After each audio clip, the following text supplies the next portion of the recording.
میں نے وہ تعلیم ہی حاصل نہیں کی جو فتویٰ دینے کے لیے ہوتی ہے. جیسے کہ کوئی ڈاکٹر جب تک ڈاکٹری کی تعلیم حاصل نہ کر لے وہ ڈاکٹر نہیں بن سکتا. کوئی وکیل جب تک LLB نہ کر لے وہ وکیل نہیں بن سکتا. کوئی انجینئر جب تک انجینئرنگ کی تعلیم حاصل نہ کرے وہ انجینئر نہیں بن سکتا. ایسے ہی جب تک کوئی مولوی سے مطلب جو 8 سال 7 سال کا نظام ہے تعلیم کا، درس نظامی جسے کہا جاتا ہے، جب تک وہ تعلیم حاصل کرنے کے بعد افتاء نہ کر لے. افتاء اس کورس کو کہتے ہیں جس کے کرنے کے بعد آدمی مفتی بنتا ہے. تو جب تک کوئی افتاء نہ کر لے تب تک وہ مفتی نہیں بن سکتا، اور جب تک کوئی مفتی نہیں بن سکتا تب تک وہ فتویٰ نہیں دے سکتا. تو ایسے ہی اب وہ ڈھونڈے گا کسی ایسے شخص کو جو مفتی ہو. کون ڈھونڈے گا؟ وہ جو شراب پینا چاہتا ہے اور وہ سوچ رہا ہے کہ پیوں نہ پیوں.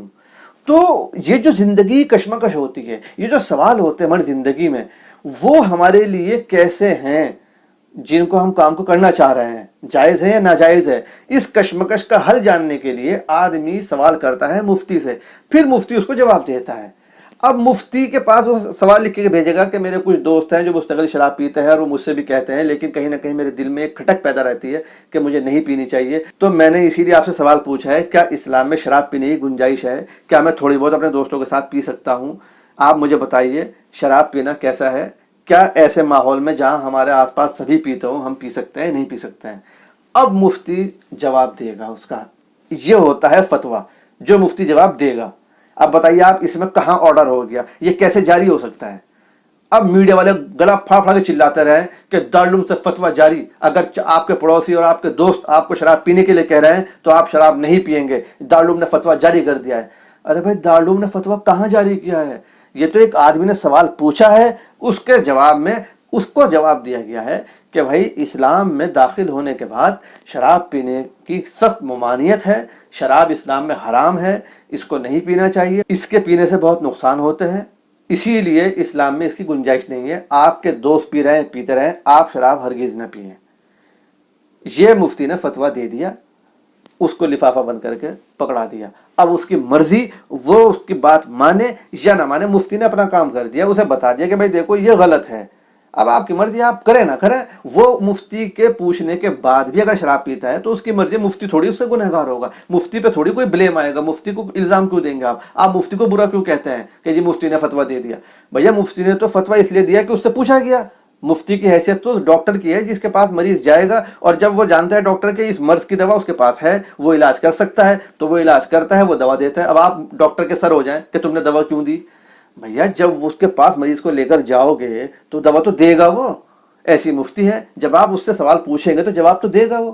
آپ بتائیے، خود سوچیے، اسے جاری ہونا کہیں گے یہ کوئی آرڈر دیا ہے یا مفتی ڈنڈا لے کے پیچھے پھر رہا ہے سب کے کہ مت پیو شراب؟ کوئی مفتی اپنے منہ سے تو کہتا ہی نہیں ہے کچھ بھی کہ تمہیں کرنا ہے نہیں کرنا، اس نے لکھ کے دے دیا بھیا یہ جواب ہے، اب آپ کی مرضی. آج عام آدمی جو نہیں جانتا وہ یہ سوچتا ہے یار فتویٰ کوئی آرڈر ہے، کوئی آدیش ہے جو جاری ہو گیا دارالعلوم سے. وہ لوگ یوں سوچتے ہیں، انہیں پتہ ہی نہیں فتویٰ کیا چیز ہے. اب فتویٰ کیوں ہے یہ بھی سن لیجیے آپ. اصل میں اسلام صرف ایک عباداتی مذہب نہیں ہے، یعنی کہ اسلام صرف نماز روزے کا نام نہیں ہے کہ نماز پڑھ لی، زکوٰۃ دے دی، روزے رکھ لیے. یہ صرف عبادات جو ہیں یہ تو ایک اسلام کا حصہ ہیں. اسلام مکمل نظام حیات ہے، یعنی کہ پوری زندگی کا جو نظام ہے، جو ڈسپلن ہے، وہ اسلام سکھاتا ہے. اور ایک بات یہ بھی بتا دوں، اسلام مذہب کے اندر جو چیز حرام ہے وہ فائدہ نہیں دیتی. پوری دنیا کے ڈاکٹر مل کے ریسرچ کر لیں، پوری دنیا اکٹھی ہو جائے، سر جوڑ کے بیٹھ جائیں سارے سائنٹسٹ، جس چیز کو اسلام نے منع کر دیا وہ چیز کبھی فائدہ مند نہیں ہو سکتی، نہیں ہو سکتی، نہیں ہو سکتی، اور کسی کے لیے نہیں ہو سکتی. شراب اسلام میں منع ہے، سب کے لیے نقصان دہ ہے. دنیا کا بڑے سے بڑا ریسرچر یہ نہیں کہہ سکتا کہ شراب فائدہ پہنچاتی ہے، کبھی نہیں پہنچاتی. صرف شراب نہیں، اسلام میں خنزیر کا گوشت منع ہے. خنزیر کے گوشت کے جتنے نقصان ہیں اتنے کسی جانور کے گوشت کے نہیں ہیں.